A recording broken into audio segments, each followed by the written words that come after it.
अमीर बेटी का सौदा। अमीर बाप की बेटी शिल्पी को मुकेश पसंद होता है, लेकिन दोनों के बीच हैसियत की दीवार खड़ी होती है। और फिर कहीं नौकरी कर लो ना, क्या हमेशा ये लोहे की सलाखों के पीछे भागते रहते हो? कितनी मेहनत करते हो। शिल्पी, नौकरी से कुछ नहीं होगा। तुम लोगों की हैसियत तक पहुंचना है तो अपना ही बिजनेस करना पड़ेगा, वरना तुम्हारे पापा किसी और से तुम्हारी शादी करवा देंगे। अच्छा, ऐसे किससे करवा देंगी? मैं तो तुमसे ही शादी करूंगी। बोल दिया तो बोल दिया, बस। मुकेश उस बेचारी को समझाता भी तो क्या। दुनिया के रीति रिवाजों से काफी दूर थी शिल्पी। भले ही बड़े बाप की बेटी, लेकिन सादगी इतनी कि क्या कहना। बेटा शिल्पी, कल तुमको देखने लड़के वाले आने वाले हैं, तैयार रहना। मैंने तुम्हारी माँ को समझा दिया है। घर के सारे नौकर चाकर को वो समझा देगी कि स्वागत कैसे करना है। कैसी बात कर रहे हैं पापा? मैं तो मुकेश से प्यार करती हूँ, उसी से शादी करूंगी। मैंने आपको बताया था ना। मुकेश किसका बेटा है? वो स्टील किंग सिंघानिया का, या वो जो बड़े ज्वेलरी वाले हैं मेहता, उनका? नहीं नहीं पापा, वो अपना ही काम करता है, लेकिन एस्टेब्लिश नहीं है अभी।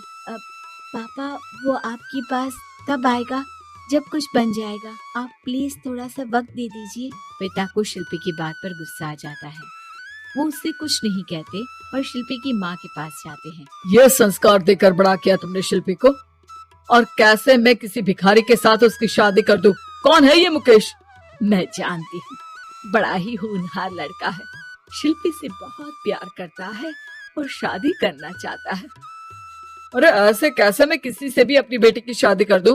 कोई भी उठकर आए और कहे कि मैं शादी करना चाहता हूँ तो मैं शादी कर दूं? कान खोल कर सुन लो, कल उसे अच्छे से तैयार कर देना, क्योंकि जो लड़का मैंने देखा है शिल्पी के लिए, वो करोड़पति घर का बेटा है, समझी? लाख मना करने पर भी शिल्पी को उस लड़के से मिलवाया जाता है जो उसके पिता ने उसके लिए देखा था। देखिए, मैं किसी और से प्यार करती हूँ और उसी से शादी करूंगी। ये तो बहुत अच्छी बात है कि तुम किसी और से प्यार करती हो, क्योंकि मैं भी किसी और से प्यार करता हूँ। लेकिन शादी तो हम दोनों को ही करनी होगी, जानती हो ना, ये बिजनेस और ये सारा कुछ। शिल्पी को समझ में नहीं आता कि वो क्या कह रहा है, लेकिन वो समझ जाती है कि वो लड़का भी किसी और से प्यार करता है। पिताजी, वो भी कह रहा था कि वो किसी और से प्यार करता है। हाँ तो करने दो ना, हमने तो नहीं रोका। तुम अपना देखो, शादी के लिए हाँ कर कर गया है वो। लेकिन क्यों? अरे वो और मैं दोनों ही एक दूसरे से प्यार नहीं करते, फिर शादी क्यों कर ले? पापा, एक बार सिर्फ मेरे कहने पर आप मुकेश से मिल ले। पिता शिल्पी के कहने पर फॉर्मेलिटी के लिए ही सही, लेकिन मुकेश को घर बुला लेते हैं। देखो, ज्यादा वक्त नहीं दे पाऊंगा। ये बताओ कि शादी के बाद कहाँ रखोगे उसे? 2 कमरे के मकान में? नहीं सर, मैंने 2 साल के बाद का सारा प्लान कर लिया है। मैंने आयरन इंडस्ट्री खड़ी करने के लिए पूरा ब्लूप्रिंट तैयार किया है। मेरी खुद की जगह है दादाजी की, बस थोड़ा फंड का अरेंजमेंट हो जाता तो काम शुरू कर देता। अच्छा, मतलब तुम यहाँ फंड रेज करने आए हो?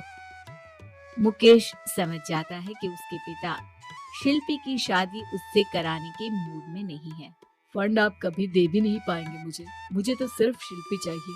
मैं उसके बिना नहीं रह सकता सर। मैं उसे बहुत खुश रखूंगा। वो तो हर पति का धर्म होता है।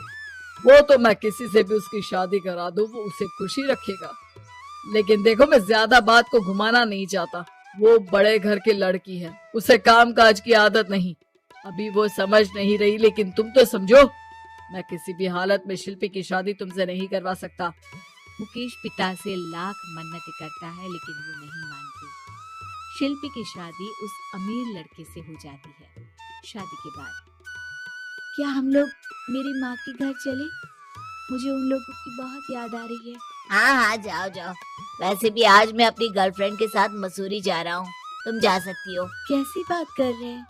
अब हम लोगों की शादी हो गई है, आप कैसे किसी और लड़की के साथ जा सकते हैं? अरे मैंने तो तुम्हें शादी के पहले ही बता दिया था कि मेरी कुछ गर्लफ्रेंड्स है। अब प्लीज ये टिपिकल बीवी वाला रोना धोना शुरू मत कर देना। शिल्पी पिता के घर जाती है और माता पिता को सारी बात बता देती है। इतना गंदा इंसान निकलेगा मैंने तो सोचा ही नहीं था। अरे क्यों कराई मेरी फूल जैसी बेटी की शादी ऐसे घर में।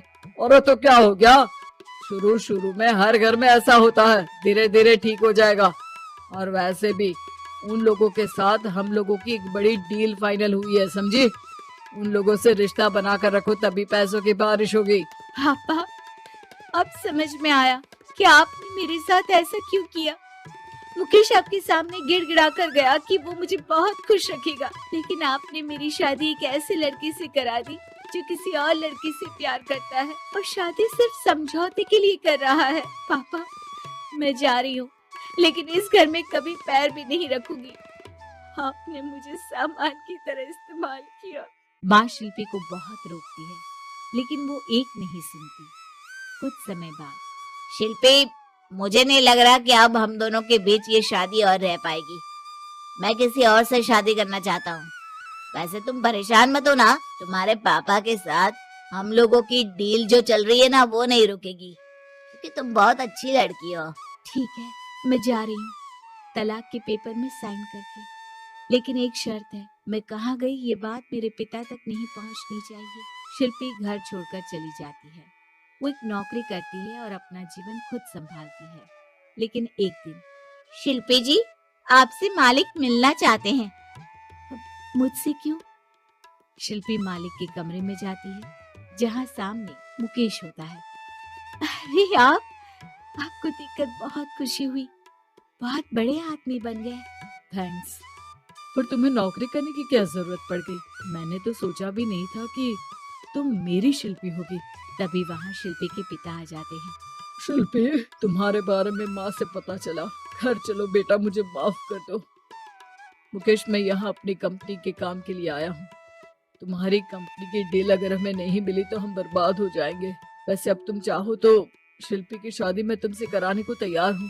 बस करिए पापा, ये क्या सौदा लगा रखा है आपने। जिस कंपनी से आपकी डील हो, अपनी बेटी की शादी उसी के घर करा देते हैं। शिल्पी मुकेश से माफी मांगती है और वहाँ से जाने लगती है कि मुकेश उसे रोक लेता है। रुको शिल्पी, ये सब कुछ तुम्हारे लिए है। ये कंपनी, ये नाम सिर्फ तुमसे शादी करने के लिए ही खड़ा किया था। मैं आज भी तुमसे बहुत प्यार करता हूँ।